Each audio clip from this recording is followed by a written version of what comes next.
కొత్తగా విడుదలైన 2000 రూపాయల నోట్లో శాటిలైట్కు సంకేతాలు పంపే నానో చిప్ ఉందన్న ప్రచారం జరిగిన విషయం తెలిసిందే.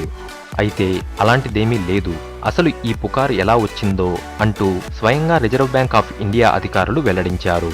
అయితే ఇది అత్యంత సెక్యూరిటీతో కూడుకున్న నోట్ అని, ఈ నోట్ను బ్లాక్ మనీగా మారిస్తే కనిపెట్టేస్తామని కూడా ఆర్బీఐ అధికారులు చెప్పడంతో ఈ నోట్లో ఏదో ఉందన్న అనుమానాలు పలువురు వ్యక్తం చేశారు.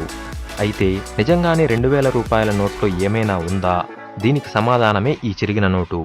2000 రూపాయల నోట్లో నానో చిప్ ఉందంటూ జరిగిన ప్రచారంలో ఎంత వాస్తవం ఉందో తెలుసుకునేందుకు సదరు నోట్ను చించి మరీ పరిశీలించారని సోషల్ మీడియాలో ఓ చిరిగిన నోట్ను షేర్ చేసుకుంటున్నారు.